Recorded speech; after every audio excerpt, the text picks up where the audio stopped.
Bog svima, ja sam Stella i dobrodošla u podcast U pidžami. Podcast kojem je cilj da se osjećaš udobno kao u pidžami dok ga slušaš, ali i općenito u životu. Ako ti se ta ideja čini primamljivom, krenimo zajedno na putovanje zvano Nova epizoda. Danas ćemo pričati o najglupljim ljubavnim savjetima. Vjerujem da ste ih većinu negdje čuli i malo su kontroverzni. Možda se vama sviđaju, možda vam se neki ne sviđaju i smatrate da nisu dobri. Jedna djevojka mi je predložila da malo pogledam Kozmopolitan savjete, ali oni stvarno imaju neke bizarne savjete za koje nikad nisam čula, ali ipak sam sve skupa iz vlastitog iskustva, iz vaših odgovora na Instagramu, sklopila neke savjete, neku listu u kojoj ćemo danas govoriti i za koju smatram da je poprilično glupa. Prvi savjet je: djevojka se ne smije prva javiti dečku. Meni je ovo bizarno. Ako se želite nekome, bilo kome javiti i nešto pitati ili se samo javiti da započnete komunikaciju, samo to napravite. Znam, ja sam bila takva da mi je bilo hajme kako ću se sad nekom javiti, šta ako on mene odbije i ne želi pričati sa mnom, super. Moći ćeš tu osobu izbaciti svoje od glave jer ćeš, ako vidiš da te ignorira nakon 2 poruke, nemaš o čemu više razmišljati i riješit ćeš jedan dio svog života i ideš dalje živjeti. Imala sam jednu prijateljicu koja je bila čak i na Tinderu aktivna, ali ona je cijelo vrijeme imala stav, bilo općenito, bilo na tim nekim dating aplikacijama, da se ona ne smije prva javiti dečku. Odnosno ona je tamo bivala na tim bespućima Tindera i sjedila i čekala da se njoj netko javi, što nije bilo toliko prečesto. Ali javljali su se i imala jako puno mečeva, ali dalje nije ostvarivala previše komunikacija koliko je mogla da se ponekad i ona javila. Ona bi čak rekla, ajme, super je ovaj dečko, baš me interesira, ali neću se ja prva javiti. Moja situacija je takva da sam se svom sadašnjem dečku ja prva javila i nije da se on nije htio javiti jer eto nisam mu se uopće sviđala, već nije bio u trenutku i nije imao vrijeme da se javi i da se posveti tome i onda sam ja zapravo svoju priliku otvorila time. Isto tako vrijedi i za vas. Možda se vi nekom drugom i sviđate, možda ste mu simpatični, ali nema trenutno vremena da se vama javi, niste mu možda na umu jer su mu druge stvari na umu, ali da mu se javite, jako rado bi pričao s vama i stoga ako se nekom želite javiti, javite mu se. Drugi savjet je, ako nisi sigurna sviđaš li mu se, daj vremena odnosu pa će se to iskristalizirati.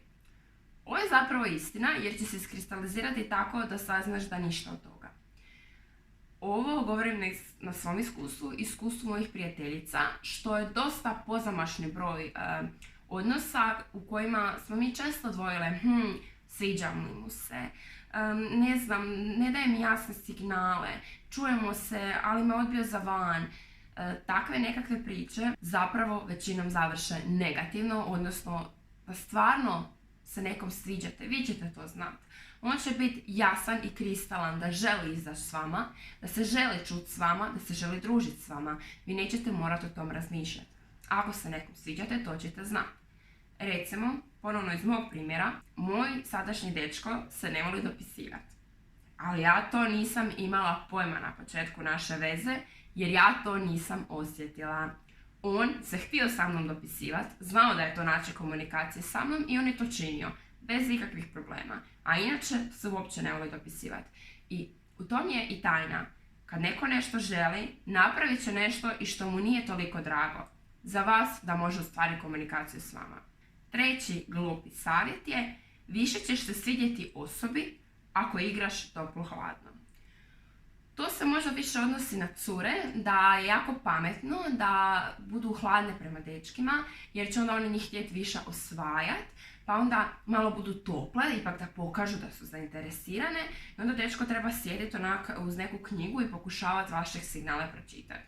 Ovakve priče mogu razumjeti da su možda zanimljive mlađim ljudima, ispod 20, jer eto, zabavljaju se možda na taj način, ali mislim da ovako ljudima koji su zreliji, 20-ima, pa pogotovo plus 25, da oni stvarno ne žele igrati nikakve igrice i da su možda već i umorni od toga u prijašnjim razdobljima života i da bi radije i dečki i cure da smo poprilično direktni, sorry, ne sviđaš mi se, ok, super, sviđaš mi se, ajmo se vidjet, i da budemo toliko jednostavni, vjerujem da bi nam i životi bili jednostavniji.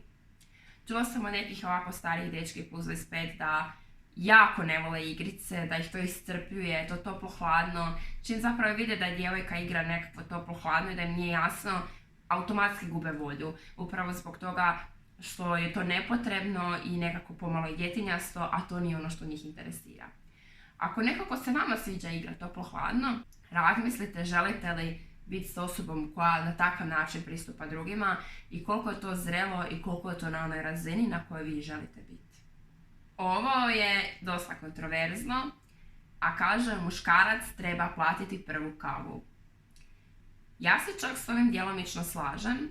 Lijepo je da dečko plati prvu kavu kad izađete, ali mislim da je stvarno i pristojno da se ti ponudiš, koliko god je jako neugodno u tom trenutku kad on vadi novčanik i sad ti tu trebaš isto izvaditi kao svoj i to je onako sve malo neugodno uvijek, ali lijepo je da to tako bude. Ipak mislim da ovo malo i glup savjet iz jednog razloga.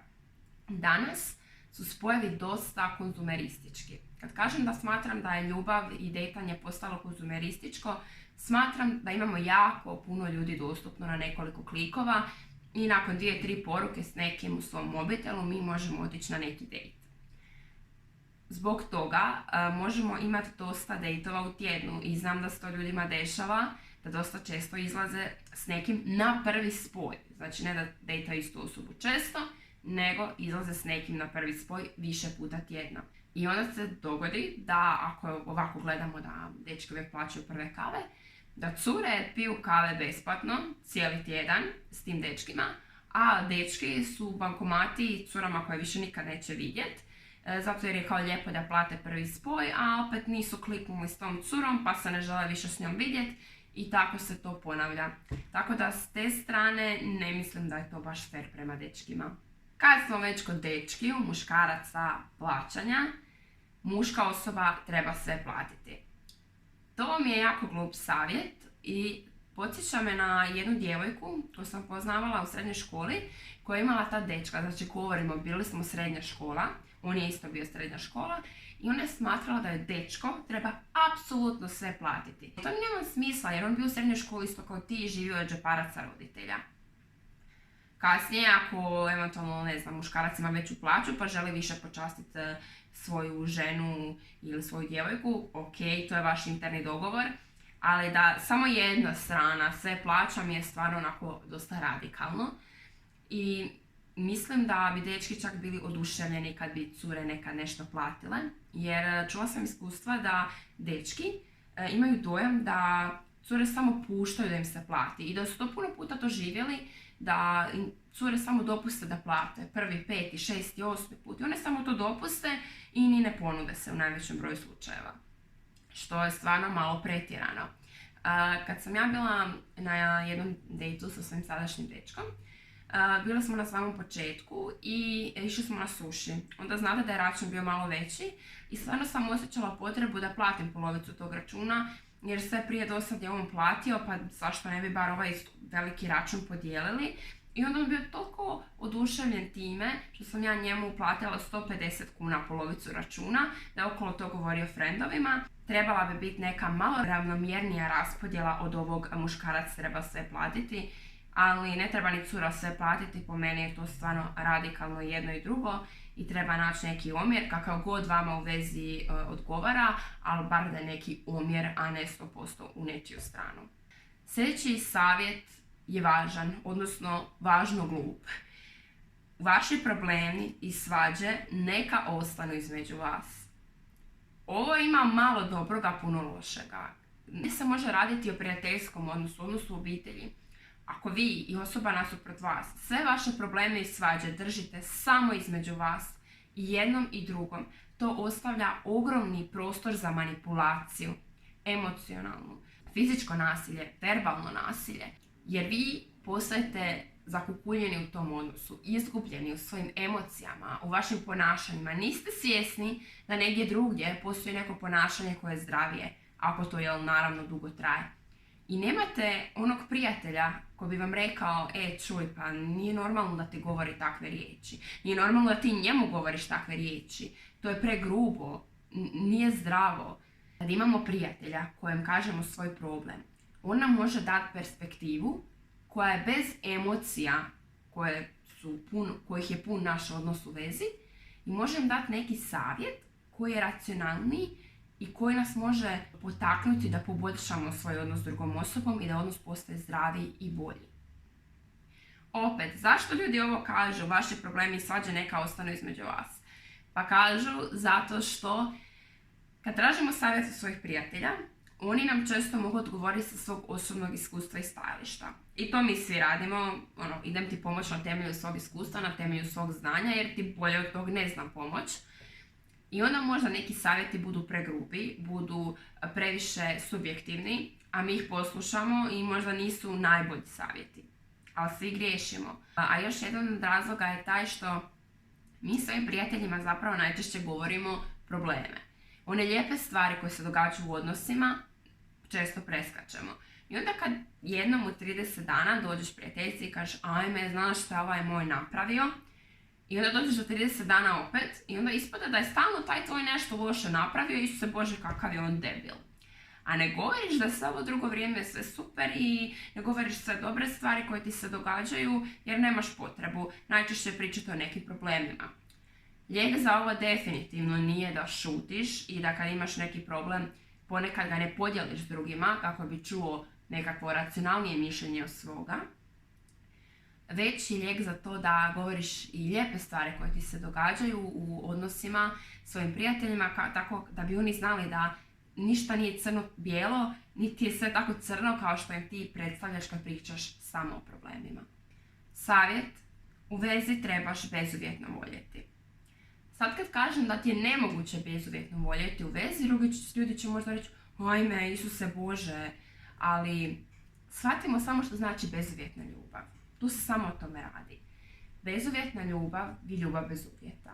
Kad se ti rodiš, tvoji roditelji te vole kakav god da si. Vole te bez obzira na tvoju boju kose, očiju, na boju tvoje puti, na to hoćeš li biti visok ili nizak, debeo ili mršav.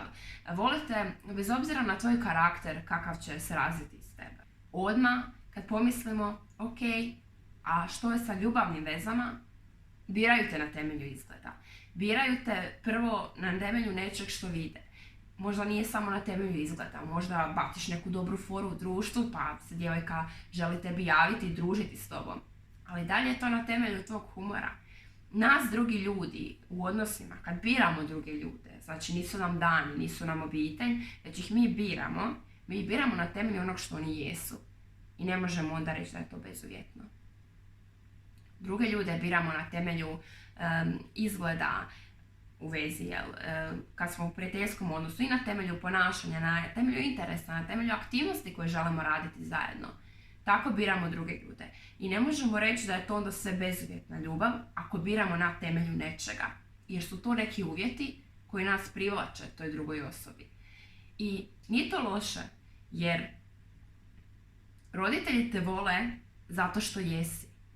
A prijatelji i tvoj partner te vole zbog onog što jesi.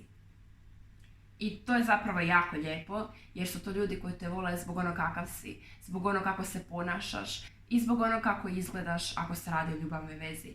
Ljudi su te odabrali zbog onog što ti jesi i to je jako lijepo. Ali to znači da ove fore bezuvjetna ljubav u partnerskom odnosu padaju u vodu jer to nije bezuvjetna ljubav. Posljednji savjet za danas je opravdanja na temelju spola su valjana.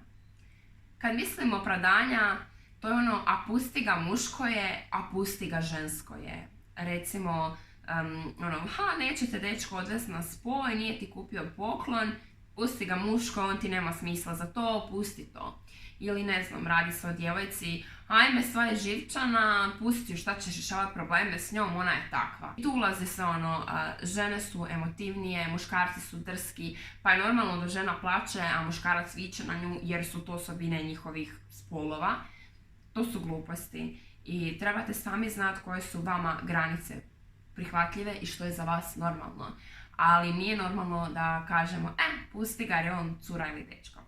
I to bi bilo to od svih glupih ljubavnih savjeta. Slobodno mi pišite ovdje u komentare ili čak i na Instagram ako ne želite ovdje ovako javno komentare o tome što mislite o ovim savjetima. Znate li još neki glupi ljubavni savjet ili mislite da su ovi savjeti neki dobri, a neki možda gluplji nego što sam ja rekla? Slažete li se zapravo sa mnom ovim savjetima?